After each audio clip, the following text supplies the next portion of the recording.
Hello, welcome to voltage బాబు. నేను ఈ ఛానల్లో వీడియో పెట్టి చాలా రోజులు అవుతుంది కదా.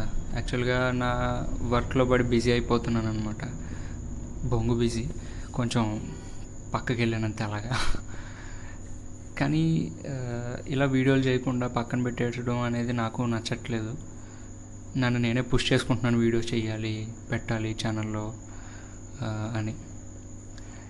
అప్పుడప్పుడు ఇలా డిఐవై స్టఫ్ అది చేసి పక్కన పెట్టేస్తున్నాను. కానీ అది కంటిన్యూ చేయాలి, ఎలా అయినా నన్ను నేనే మోటివేట్ చేసుకోవాలి. సో నాకు ఈరోజు ఒక మంచి ఐడియా వచ్చింది. ఐడియా ఏంటంటే, నేను ఒక ఆటోమేషన్ ఇంజనీర్ని. ఇండస్ట్రియల్ మెషినరీ ఆటోమేటిక్గా రన్ అవ్వడం కోసం నేను మెషిన్స్ని ప్రోగ్రామ్ చేస్తూ ఉంటాను. సో వై నాట్ నేను చేసేదే వీడియోస్లో ఎందుకు పెట్టకూడదు అనిపించింది. కానీ ఒక ఇష్యూ ఏంటంటే, మన దగ్గర హార్డ్వేర్ లేదు ప్రస్తుతం. ఆబ్వియస్లీ నేను నా కంపెనీ కోసం వర్క్ చేసేటప్పుడు హార్డ్వేర్ అది ఉంటుంది, కానీ నేను దాన్ని ఇంటికి తెచ్చుకుని వీడియోస్ చేయలేను కదా. అంటే నేను చేసే వర్క్ లొకేషన్లో దాన్ని రికార్డ్ చేసి పెట్టడం అనేది కరెక్ట్ కాదు. సో ఓకే, మీరు ఒక ఎలక్ట్రికల్ ట్రిపుల్ కానీ ఈసీఈ కానీ ఈఐఈ కానీ చదువుతున్నట్లయితే, ఒకవేళ ఆ స్టూడెంట్స్ కానీ ఉంటే కనుక ఈ వీడియో చూస్తున్నట్లయితే మీకు పిఎల్సీస్ కోసం ఐడియా ఉండే ఉంటుంది. పిఎల్సీస్ ఏంటంటే ప్రోగ్రామబుల్ లాజిక్ కంట్రోలర్స్ అనేవి మన ఇండస్ట్రియల్ మెషినరీస్ని కంట్రోల్ చేయడానికి వాడతాం, which are brain of industrial automation అని చెప్పుకోవచ్చు. ఈ పిఎల్సీస్ ఏంటంటే రగ్డ్ మైక్రో కంట్రోలర్ కానీ మైక్రో ప్రాసెసర్ బేస్డ్ డివైజెస్ ఇవి. ఈ డివైజెస్ మన ప్రాసెస్ని ఆటోమేట్ చేయడానికి వాడుతూ ఉంటారు ఇండస్ట్రియల్ ఎన్వైరన్మెంట్స్లో. ఇవి ఆల్మోస్ట్ ఒక 10 to 12 years 15 years కూడా రన్ అవుతూ ఉంటాయి అన్నమాట. Not like normal Arduino ESP32 ఇలా కాదు. ఇవి ఇండస్ట్రియల్ గ్రేడ్ కంట్రోలర్స్ అనమాట. సో వీటిని ప్రోగ్రామ్ చేయడానికి మేము ల్యాడర్ లాజిక్ అని, స్ట్రక్చర్ టెక్స్ట్ అని, ఫంక్షనల్ బ్లాక్ డయాగ్రామ్స్ అని ఇలాంటి లాంగ్వేజెస్ వాడుతూ ఉంటాం. ఇవి ఆల్మోస్ట్ నాట్ లైక్ C++ ఇలా కాదనమాట. యాక్చువల్గా ఇవి డిఫరెంట్ ఉంటాయి ఇండస్ట్రియల్ లాంగ్వేజెస్ అనేవి, ప్రోగ్రామింగ్ లాంగ్వేజెస్. ల్యాడర్ లాజిక్ అనేది అన్నిటికన్నా బేసిక్ అనమాట.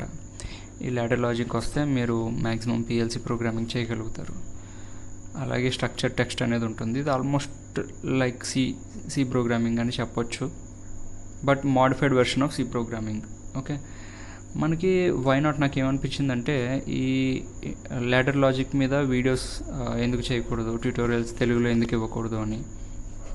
ఎప్పుడైతే నేను నేర్చుకోవడం స్టార్ట్ చేశానో, ఒకప్పుడు నేను కాలేజ్లో చదివేటప్పుడు మనకి తెలుగులో ఏవి ట్యూటోరియల్స్ ఉండేవి కాదనమాట.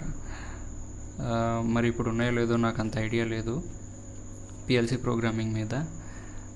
ఒకప్పుడు ఇంగ్లీష్లో అయితే ఉన్నాయి. Obviously I know English, I can learn in English by watching English videos. కానీ తెలుగులో నేర్చుకున్న దాంట్లో ఒక కిక్ ఉంటుంది. ఈజీగా అలా తీసుకొచ్చి ఇలా చూడగానే అర్థమైపోద్ది కదా. మనకి ఇలా తెలుగులో వీడియోస్ ఎందుకు చేయకూడదు, పిఎల్సీ ప్రోగ్రామింగ్ ఎందుకు నేర్పించకూడదు, అసలు ఇండస్ట్రియల్ ఆటోమేషన్ని మన తెలుగు పీపుల్కి పరిచయం ఎందుకు చేయకూడదు అని అనిపించింది. సో నేను ఇప్పటి నుంచి మరీ రెగ్యులర్గా కాకపోయినా almost I try to be regular on this PLC programming మీద ట్యూటోరియల్ వీడియోస్ చేద్దామని అనుకుంటున్నాను. ఫర్ నౌ నా దగ్గర హార్డ్వేర్ లేదు.